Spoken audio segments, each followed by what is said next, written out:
इस भारतवर्ष में अनेक ऐसे महात्मा हुए हैं जिनका आदर्श आज पूरी दुनिया अपना रही है। उन्होंने दिखाए हुए मार्ग पर चलकर लाखों लोगों ने अपने जीवन में सुधार लाया है। संपूर्ण विश्व को शांति का संदेश देने वाले गौतम बुद्ध आप सभी को परिचित हैं।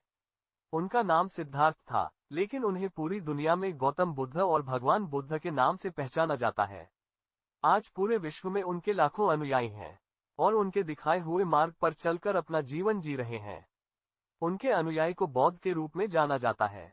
गौतम बुद्ध का जन्म 563 बीसी में हुआ था। लुम्बिनी प्रांत उनका जन्मस्थान था।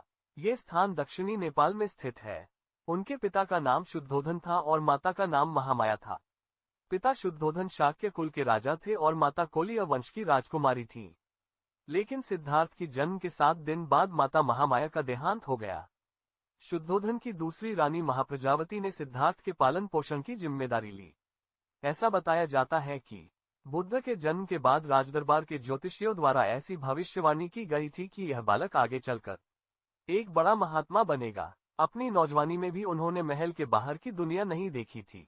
एक दिन सिद्धार्थ रथ में अपने सारथी के साथ राज्य का चक्कर लगाने के लिए निकले थे। सड़कों पर से गुजरते समय उनकी नजर एक बुजुर्ग आदमी, एक व्याधिग्रस्त शरीर और एक प्राणहित देह पर पड़ी। ये सब देखकर गौतम बुद्ध बहुत दुखी हो गए। उन्होंने सारथी से प्रश्न किया, ये सब क्या है? तो सारथी ने जवाब दिया, युवराज, यह मनुष्य के शरीर की स्थिति है। मनुष्य को इन सभी स्थितियों से गुजरना पड़ता है और इसका अंत मौत से होता है।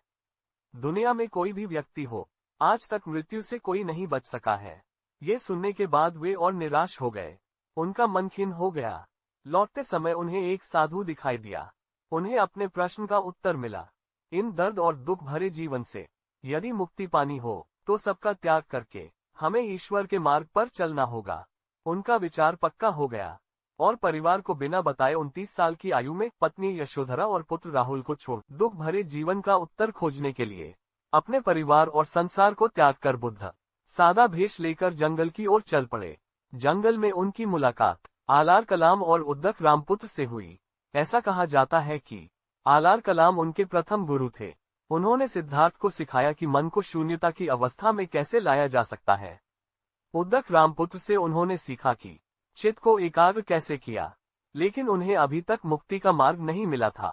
वे वहां से निकलकर उरुविला आ गए और वहां तपस्या में लीन रहने लगे। अपना परिवार छोड़कर ज्ञान की प्राप्ति की खोज में सिद्धार्थ के 6 साल गुजर चुके थे। तरह तरह की तपस्या करने के बाद भी उन्हें अभी तक सफलता नहीं मिली थी।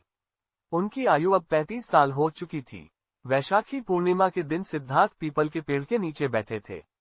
उसी रात सिद्धार्थ को सच्चाई का ज्ञान हुआ और उस क्षण से सिद्धार्थ बुद्ध बन गए। जिस पीपल के नीचे उन्हें ज्ञान की प्राप्ति हुई, वह वृक्ष बोधिवृक्ष के नाम से प्रचलित हुआ और समीपवर्ती गांव को बोधगया के नाम से जाना जाने लगा। ज्ञान प्राप्त होने के बाद बुद्ध अपने प्रथम गुरु को खोजने निकले, लेकिन उनकी मृत्यु हो चुकी थी। उसके बाद वे उन 5 लोगों को खोजने निकले जो बुद्ध के निर्णय के बाद उन्हें छोड़कर चले गए थे। वे 5 लोग उन्हें सारनाथ में मिले। बुद्ध ने उन्हें मिले हुए ज्ञान के बारे में बताया और उन्हें उपदेश दिया। इसके बाद उन्होंने उन 5 लोगों को धर्म का प्रसार करने के लिए भेज दिया। बुद्ध ने 49 वर्ष तक धर्म का प्रसार किया। वे भारत और भारत के बाहर यात्रा करते रहे। गौतम बुद्ध की मृत्यु तब हुई जब वे 80 वर्ष के थे। कुंडा नामक एक लोहार ने भेंट के रूप में उन्हें भोजन दिया। ये भोजन करने के बाद बुद्ध बीमार पड़ गए। जब वे मृत्यु से जूझ रहे थे, तब उन्होंने अपने शिष्यों को समझाया कि वे कुंडा को गलत न समझें। ये तो मात्र एक निमित्त था। मेरा कार्य अब समाप्त हो चुका है। वीडियो को एंड तक देखने के लिए धन्यवाद। अगर आपको अच्छा लगे तो कृपया चैनल